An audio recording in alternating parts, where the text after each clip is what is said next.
का दुरुपयोग नहीं करना। जो समय, शक्ति, सत्ता, संपत्ति, ऐश्वर्य जो कुछ जीवन में मिला है, जो जीवन में प्राप्त है, उसका दुरुपयोग करते हैं तो वो समाप्त हो जाते हैं। जीवन का सदुपयोग क्या है? अपने तन का, मन का, जीवन का। देव द्विज गुरु प्राज्य पूजनम शोचमार्जवम, श्रीमद् भगवद गीता 7वां अध्याय। देव द्विज गुरु प्राज्य पूजनम शोचमार्जवम, ब्रह्मचर्यम अहिंसा च सात्विक तप उच्यते। ये शरीर शारीरम तप उच्यते। देव द्विज गुरु प्राज्य पूजनम शोचमार्जवम, ब्रह्मचर्यम अहिंसा च शारीरम तप उच्यते। वो जो ये काम नहीं करते, वो शरीर का, जीवन का दुरुपयोग कर रहे हैं। अनुद्वेग करम वाक्यम सत्य सत्यम प्रिय हितम च यत् स्वाध्यायाभ्यसनम चैव वाङ्मयम तप उच्यते। वाणी का दुरुपयोग कर रहे हैं। वाणी को ब्रह्मगवि कहा है, ब्राह्मण की गो, ऐसा करके आचार्य अभयदेव जी ने एक बड़ी सुंदर सी पुस्तक भी लिखी। और ब्रह्मचर्य का गीत, ये हम छोटे बच्चे थे तब हमने पढ़ा था, फिर गीता में बाद में पढ़ा। अरे ये तो बड़ी महिमा है। मनः प्रसाद सौम्यत्व मौनमात्म विनिग्रह भाव संशुद्धिरित्ते तत्तपो मान समुच्यते। तो अपने तन, मन, धन, जीवन का उपयोग कर रहे हैं। वो जो ऐसा जी रहे और जो ऐसा नहीं जी रहे, वो दुरुपयोग कर रहे हैं। फिर उनको ना तो तन मिलेगा, ना मन मिलेगा, ना जीवन मिलेगा। बस पता ना ऐसी जन्म जन्मांतरों तक नरक भोगते रहेंगे। इसलिए लंबे लंबे श्वासों के साथ जीवन का दुरुपयोग नहीं करना। अपने सड़क पर कहीं भी जाते हैं तो लिखा रहता है हमारे यहाँ धर्म कांटा है।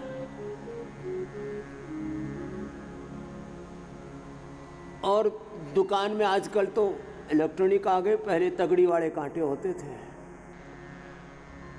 पलड़ा ऊंचा नीचा होता रहता है। ये जीवन का पलड़ा, जीवन कांटा। जो कुछ करते हो, पाप पुण्य का हिसाब किताब चलता रहता है।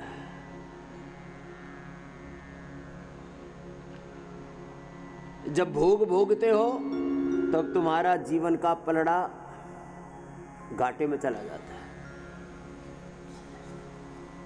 जब भी कुछ भी भोग भोग रहे हो तो क्या बोला? जीवन का पलड़ा घाटे में जाएगा। और आदमी इतना बावला है, वो सोचता है कि जिंदगी अच्छी चल रही है। एसी लगाने से और एसी चलाने से जीवन के पुण्य कब होते हैं? जितना ज्यादा बिजली फूकोगे, जितनी ज्यादा लाइट फूकोगे, जितना ज्यादा खाना खाओगे। इसलिए हमने खाना कम कर रखा है। हम क्यों पाप के भागी बने? हमारा लाइट का बिल कम आता है, तुम्हारा बहुत भयंकर लाइट का बिल आता है। मैंने कल ही पूछा, मैंने कहा भैया कितना बैलेंस है? तो बोलो गुरुजी 1.25 करोड़ का बिजली का बिल आ गया। ये सच्ची बात बता रहे हैं आपको। 1 महीने की 1.25 करोड़ की तो तुम बिजली फूंक देते हो। वैसे ये इस समय तो इतना अच्छा समय चल रहा है, ना एसी की जरूरत, ना पंखे की जरूरत, ना कूलर की जरूरत। लेकिन किसी किसी को आदत होती है, थोड़ी सी गर्मी भी एसी ऑन कर दो, थोड़ी सी सर्दी भी हीटर ऑन कर दो। ये तो लगे हुए हैं इसी काम के लिए। अरे लगे हुए तो हैं, तो अपने जीवन का भी तो हिसाब किताब लगा ले। जितना नहाते समय यदि 1 बाल्टी से काम चल सकता है तो 2-2 बाल्टी क्यों डालना?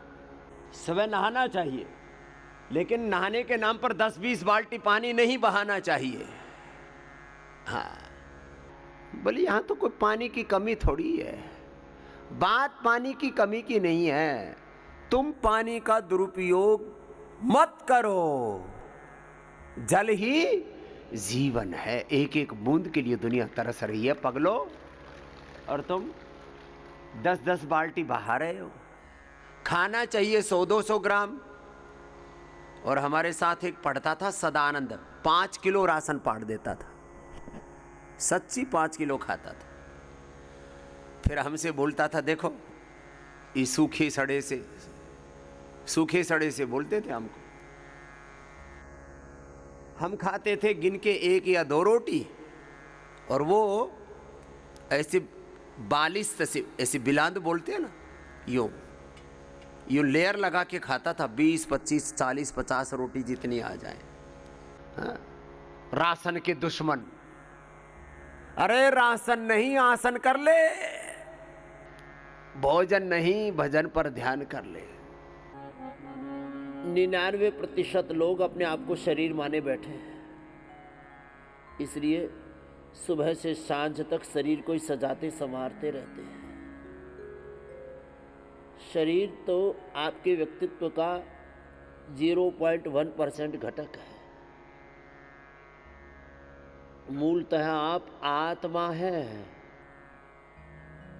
शुद्धोसि बुद्धोसि निरंजनोसि संसार माया परिवर्जितोसि तत्त्वमसि प्रज्ञानम ब्रह्म यमात्मा ब्रह्म। अब जो यमात्मा ब्रह्म को नहीं जानता, नहीं समझता, वो भ्रम में ही जीता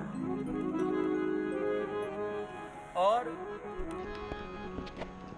इस काया माया के चक्कर को समझ नहीं पाता। मेरे साथ बोलो, मैं नित्य शुद्ध बुद्ध मुक्त स्वभाव सच्चिदानंद स्वरूप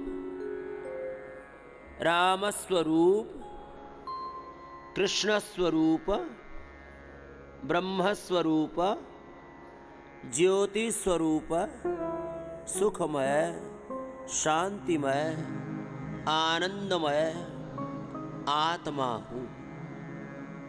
पहले हमारे यहाँ नाम ही ये रखते थे, ब्रह्म स्वरूप राम स्वरूप। आजकल हो गए क्रोध स्वरूप काम स्वरूप। जब देखो उनके भीतर भोग वासनाएं काम क्रोध लोभ मोह अहंकार की अग्नि धधकती रहती है।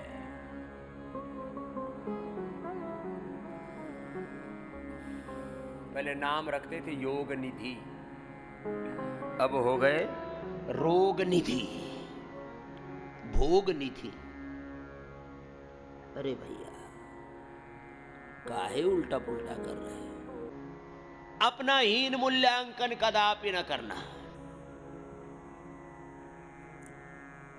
अब देखो, कुछ सुबह उठते ही सोचते मैं सुंदर नहीं हूं। हम तो सुबह उठते ही सोचते हैं हम परम सुंदर हैं। सौंदर्य देह पर आधारित नहीं है मेरे भाई बहन, आत्मा सबका परम सुंदर है। सुबह उठते ही सोचा करो मेरी आत्मा परम सुंदर है। कुछ लोग इसी चक्कर में रहते हैं, मेरी नाक कैसी है, मेरी आंख कैसी है। अरे आंख से तेरी दृष्टि कैसी है, कान कैसा है, कान में कुंडल कैसा है, कान लंबा कितना है, नाटा कितना है, आंख कैसी है, लोग इन्हीं में देखते हैं। इसकी आंखें बड़ी सुंदर हैं, आंखों का रायता बनाएगा।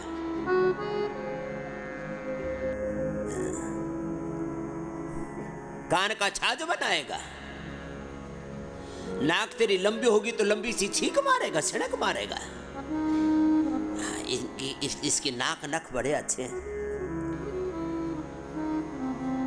लोग इन्हीं चक्करों में रहते हैं। इसकी नाक कैसी है, इसकी आंख कैसी है, इसके कान कैसे हैं। आजकल तो ये जो बनावटी दुनिया वाले लोग हैं ना, होठों में भी कुछ भरवा लेते, मोटे मोटे होठ बनाने के लिए। पागल कहीं के।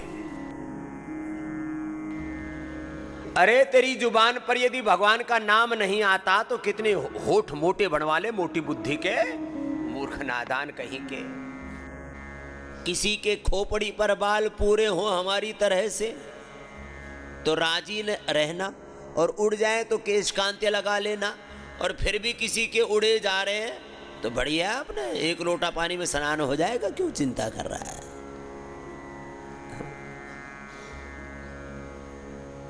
इसलिए केस वाले भी अच्छे हैं और बिना केस वाले बहुत अच्छे हैं। परेशान मत हुआ करो, मेरे बाल नहीं है। अरे बाल नहीं है तो सिर तो है, अपना सिर ऊंचा करके रख। सिर ऊंचा किससे होगा? अच्छे कर्मों से होगा। बाल अच्छे रहें अच्छी बात है, दांत अच्छे रहें अच्छी बात है, लेकिन दांत निकल गए तो वेदांती हो जा। हाँ? क्या बताया? वेदांती, वेदांती। हाँ, हमारे यहाँ वह को कई जगह वह बोलते हैं, वेदांती। ये वेदांती महाराज है। ठीक है, क्या दिक्कत है?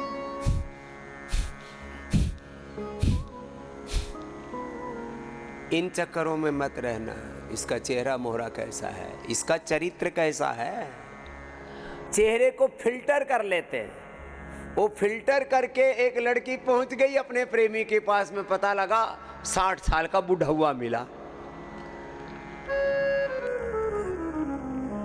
फिल्टर लगा करके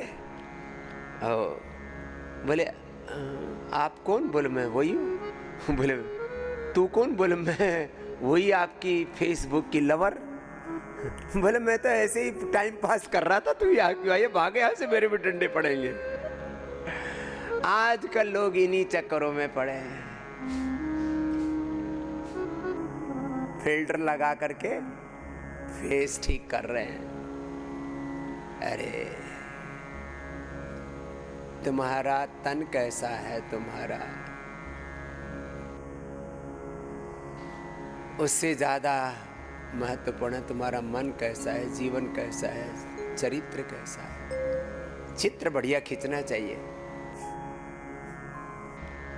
कोई इसी चक्कर में रहते हैं सुबह से शाम तक, और हमको तो बहुत परेशान करते हैं। जहाँ देखो बाबा जी सेल्फी। मैंने कहा इतने सेल्फीज क्यों हो रखे हो? बाबा जी एक फोटो तो बनता है, हम आपके बहुत बड़े वो हैं, फैन हैं। मैंने कहा तू फैन नहीं तो तू पूरा एसी है। मतलब साधु संतों को भी क्या बोलना चाहिए, नादान मूर्ख अविवेकी लोगों को पता ही नहीं। अरे साधु संत महात्माओं को, गुरुओं को बोलो बाबा जी हम आपके भक्त हैं, आपके शरणागत हैं, आपके शिष्य हैं। हमारे पूज्य बापू बोलते मेरे फॉलोवर नहीं तुम मेरे फ्लावर हो, हमारे फूल हो। हम भी पूज्य माता गुलाब देवी के फूल हैं, पुष्प हैं, हम सब भगवान के पुष्प हैं।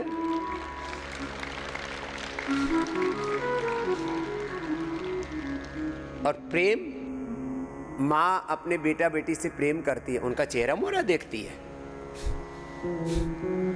कभी भी माता अपने बालक का, अपने बेटा बिटिया का चेहरा मोहरा नहीं देखती। जो भी है बस वो हमारे हैं ना। वो बच्चा है, बच्चा से कोई अपेक्षा भी नहीं करती। यहाँ तो चेहरा मोहरा देखेंगे, फिर वो मुझे क्या दे देगा, क्या दे देगी, और लेना देना कुछ नहीं है। सब ऐसे ही स्वार्थी दुनिया, लालची दुनिया एक दूसरे को नोचना चाहती है। ये प्यार है? ये प्रेम की हत्या है, ये प्रेम नहीं है। अपने आप को देह मत मानना, ये शरीर रूपी तो यंत्र है।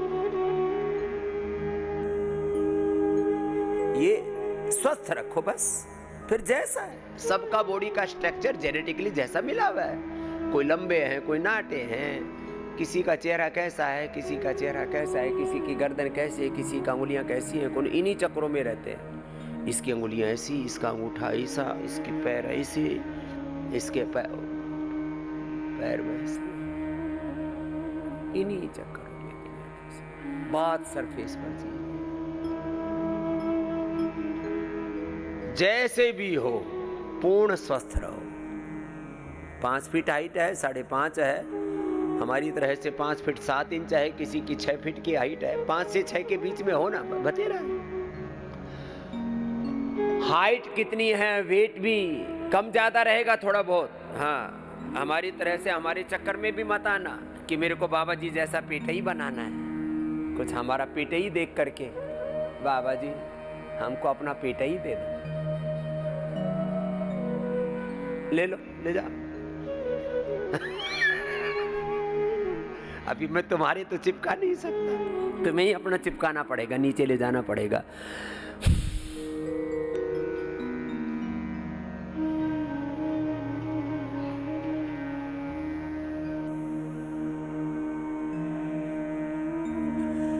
इतना पेट कर लो थोड़ा। तुम 50 किलो का पेट लेके इतना मोटा घेरा लेकर के बैठे हो, कभी कभी तो सोचा करो, देखा करो। बाथरूम में तो दिखता ही होगा वैसे। थोड़ा इसको ठीक करो। फिर भी थोड़ा बहुत अलग अलग स्ट्रक्चर मिलेगा। अब जिन्होंने एक माँ के कोख से जन्म लिया है उनका भी स्ट्रक्चर एक जैसा नहीं होता। कोई बाप पर चला गया, कोई माँ पर, प्रधान रूप से कोई ना कोई तत्व प्रकट हो जाता है। कोई दादा दादी पर चला गया, नाना नानी पर चला गया।